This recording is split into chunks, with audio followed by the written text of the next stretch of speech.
A Kathleen nunca le había gustado aquel bosque de dioses. La sangre Tali le corría por las venas. Había nacido y se había criado en Aguas Dulces, muy al sur, en el Forca Roja del Tridente. Allí el bosque de dioses era un jardín alegre y despejado, en el que las altas secuoyas proyectaban sombras sobre las aguas de arroyuelos cristalinos. Los pájaros cantaban desde sus nidos escondidos y el aroma de las flores impregnaba el aire. Los dioses de Invernalia tenían un bosque muy diferente. Era un lugar oscuro y primitivo. 3 acres de árboles viejos que nadie había tocado en miles de años, mientras el castillo se alzaba a su alrededor. Olía a tierra húmeda y a putrefacción. Allí no crecían las secuoyas. Era un bosque de recios árboles centinelas, parapetados tras agujas color verde grisáceo, robles imponentes y tamarindos tan viejos como el propio reino. Allí los gruesos troncos negros estaban muy juntos, y las ramas retorcidas tejían una techumbre tupida, mientras las raíces deformes se entrelazaban bajo la tierra. El silencio y las sombras imperaban, y los dioses de aquel bosque no tenían nombres. Pero sabía que allí era donde estaría su esposo aquella noche. Siempre que le quitaba la vida a un hombre, buscaba la tranquilidad del bosque de dioses. Kathleen había sido ungida con los 7 óleos y había recibido su nombre en el arco iris de luz que llenaba el septo de Aguas Dulces. Profesaba la fe, igual que su padre, que su abuelo y que el padre de su abuelo antes de ellos. Sus dioses tenían nombres y unos rostros que le eran tan familiares como los de sus progenitores. El culto consistía en un septum con un incenciario, el olor del incienso, un cristal de 7 facetas lleno de luz y voces que entonaban cánticos. Los Tali tenían un bosque de dioses, como todas las grandes casas, pero no era más que un lugar por donde pasear, leer o tomar el sol. El culto quedaba reservado para el septo.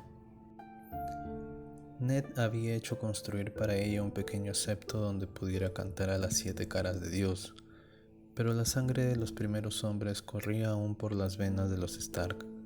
Sus dioses eran antiguos, eran los dioses sin rostro y sin nombre de la espesura, los mismos a los que habían adorado los niños del bosque. En medio del bosquecillo, un arciano viejísimo se alzaba junto a un estanque pequeño de aguas negras y frías. Ned lo llamaba el árbol corazón. La madera del arciano era blanca como el hueso, con hojas de un rojo oscuro que pendían como un millar de manos ensangrentadas. En el tronco había una cara tallada, con rasgos alargados y melancólicos, y los ojos enrojecidos de savia seca, extrañamente atentos. Aquellos ojos eran viejos, muy viejos, más viejos que la mismísima Invernalia. Habían visto el día en que Brandon el constructor puso la primera piedra, si se podía dar crédito a las historias. Habían presenciado cómo los muros de granito se alzaban en torno a ellos. Se decía que los niños del bosque habían tallado las caras en los árboles durante el amanecer, siglos antes de que los primeros hombres llegaran procedentes de la otra orilla del mar angosto. Hacía 1000 años que habían talado o quemado los últimos arcianos del sur, a excepción de los de la isla de los rostros, donde los hombres verdes montaban guardias silenciosos. Allí, tan al norte, todo era diferente. Había un bosque de dioses en cada castillo y un árbol corazón en cada bosque de dioses, y una cara tallada en cada árbol corazón. Kathleen encontró a su esposo sentado en una roca cubierta de musgo, bajo las ramas del arciano. Tenía el espadón hielo sobre las rodillas y estaba limpiando la hoja en aquellas aguas negras como la noche. El mantillo milenario que cubría como una gruesa alfombra el suelo del bosque de dioses devoraba el sonido de sus pasos, pero los ojos rojos del arciano parecían seguirla mientras se acercaba. «Ned», lo llamó con suavidad. «Kathleen», dijo su esposo alzando la vista hacia ella. Su voz era distante, formal. «¿Dónde están los niños?». Siempre le preguntaba lo mismo. «En la cocina, discutiendo cómo van a llamar a los cachorros». Se quitó la capa, la tendió sobre el mantillo del bosque y se sentó con la espalda apoyada contra el arciano. Arya adora a la suya y Sansa también está encantada, pero Rickon no lo termina de ver claro. ¿Tiene miedo?, preguntó Ned. Un poco, admitió. Solo tiene 3 años.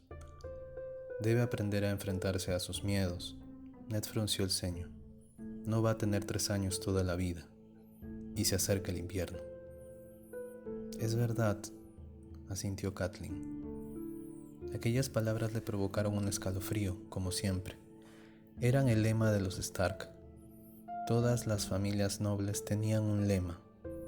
Y esas consignas familiares, piedras de toque, aquella especie de plegarias, eran alardes de honor y gloria, promesas de lealtad y sinceridad, juramentos de valor y fidelidad. Todos, menos el de los Stark. El lema de los Stark era: se acerca el invierno. Catelyn reflexionó sobre lo extraños que eran aquellos norteños. No era la primera vez que lo hacía. He de reconocer que ese hombre murió bien, dijo Ned. Tenía en la mano un retal de cuero engrasado. Mientras hablaba, lo pasaba con suavidad por la hoja del espadón, haciendo que el metal cobrara un brillo oscuro. Me alegré por Bran. Habrías estado orgullosa de él. Siempre me enorgullezco de Bran, señaló Catelyn. No apartaba la vista de la espada. Se veían claramente las ondulaciones del interior del acero, donde el metal fuera plegado 100 veces sobre sí mismo en la forja. A Catelyn no le gustaban las espadas, pero era innegable que Hielo poseía una belleza propia. La habían forjado en Valiria, antes de que la condenación cayera sobre el antiguo feudo franco, donde los herreros trabajaban el metal tanto con hechizos como con martillos. Hielo tenía 400 años y conservaba el filo del día en que la forjaron. Su nombre era aún más antiguo, un legado de la edad de los héroes, cuando los Stark eran los reyes en el norte. Con el de hoy van 4 este año, dijo Ned sombrío. El pobre estaba medio loco. Algo le inspiraba un miedo tan profundo que ni me entendía cuando le hablaba. Suspiró. Ben me ha escrito. Dice que la Guardia de la Noche tiene ahora menos de 1000 miembros. No solo son las deserciones. Últimamente también están perdiendo hombres en las expediciones. ¿Será por los salvajes? Estoy seguro. Ned alzó a Hielo y contempló la longitud del frío acero. Y esto irá peor. Puede que llegue el día en que no nos quede más remedio que llamar a nuestros banderizos y cabalgar hacia el norte para encargarnos de una vez por todas de ese rey más allá del muro. ¿Ir fuera del muro? La sola idea hizo que Catelyn se estremeciera. No tenemos nada que temer de Mance Rayder, dijo Ned, que había visto el temor dibujado en su rostro. Más allá del muro hay cosas aún peores. Volvió la vista para contemplar el árbol corazón, con la corteza clara y los ojos rojos que los observaba, los escuchaba, que parecía pensar con lentitud. Pasas demasiado tiempo escuchando los cuentos de la vieja Tata. Él sonrió con cariño. Los otros están tan muertos como los niños del bosque. Hace 8000 años que desaparecieron. En opinión del maestre Luwin, no existieron nunca. Nadie los ha visto jamás. Hasta esta mañana nadie había visto jamás un lobo huargo, le recordó Catelyn. No escarmiento. A estas alturas ya deberías saber que no se puede discutir con una Tali, dijo con sonrisa pesarosa. Deslizó a Hielo dentro de su vaina. No habrás venido hasta aquí para contarme historias de miedo, ¿verdad? Ya sé que este lugar no te gusta. ¿De qué se trata, mi señora? Hoy hemos recibido noticias amargas, mi señor. Catelyn tomó la mano de su esposo. No he querido molestarte hasta que no te hubieras saciado. No había manera de suavizar el golpe, así que se lo dijo directamente. Lo siento mucho, mi amor. Jon Arryn ha muerto. Lo miró a los ojos y vio cuán duro era el golpe, como había supuesto que sería. En su juventud, Ned había estado como pupilo en el nido de águilas, y Lord Arryn, que no tenía hijos, había sido como un padre para él y para su otro pupilo, Robert Baratheon. Cuando el rey loco Aerys II pidió sus cabezas, el señor del nido de águilas alzó en una revuelta a sus banderizos de la luna y el halcón, antes que entregara a aquellos a los que había jurado proteger. Y, hacía ahora 15 años, este segundo padre se había convertido también en su cuñado, cuando Ned y él se casaron al mismo tiempo con 2 hermanas, las hijas de Lord Huster Tully, en el Septo de Aguas Dulces. «Jon», dijo él, «¿está confirmada la noticia?» La carta llevaba el sello real y era del puño y letra de Robert. «Te la he guardado. Dice que la muerte de Lord Arryn fue muy rápida. Ni siquiera el maestre Pycelle pudo hacer nada, aparte de darle leche de la amapola para que no sufriera». «Algo es algo», suspiró. Catelyn veía el dolor reflejado en su rostro, pero aún así Ned pensó primero en ella. «¿Y tu hermana?», preguntó. «¿Y el hijo de Jon? ¿Qué sabemos de ellos?» El mensaje decía solo que se encontraban bien y que habían vuelto al nido de águilas, dijo Catelyn. «Yo preferiría que hubieran vuelto a Aguas Dulces. El nido está tan arriba y es tan solitario. Además, fue siempre el hogar de Jon, no el de mi hermana. El recuerdo de su esposo estará en cada piedra. La conozco bien. Necesita el consuelo y el apoyo de su familia y amigos. Tu tío está en el valle, ¿no? Tengo entendido que Jon lo nombró caballero de la puerta. Brinden hará todo lo que pueda por ella y por el niño», asintió Catelyn. «Eso me tranquiliza un poco, pero...» «Ve con ella», le pidió Ned. «Llévate a los niños. Animad los salones con ruido, con gritos, con risas. Su hijo necesita la compañía de otros niños, y no podemos dejar sola a Lysa en estos momentos». «Ojalá pudiera seguir tu consejo», dijo Catelyn. La carta traía otras noticias. «El rey está de camino hacia Invernalia. Viene a buscarte». Ned tardó un momento en entender qué le decía, pero cuando lo comprendió, desapareció la nube que le oscurecía los ojos. «¿Robert viene hacia aquí?» Catelyn asintió, y el rostro de su esposo se iluminó con una sonrisa. A ella le habría gustado compartir su alegría, pero había escuchado las habladurías en los patios. Una loba guargo muerta en la nieve, con una asta rota en la garganta. El miedo le atenazaba el estómago como una serpiente que se le enroscara en las entrañas, pero se obligó a sonreír para aquel hombre al que amaba, aquel hombre que no creía en los presagios. «Ya me imaginaba que te alegrarías», dijo. «Tenemos que avisar a tu hermano, que está en el muro». «Desde luego», asintió Ned. «Ben no se lo perdería por nada del mundo.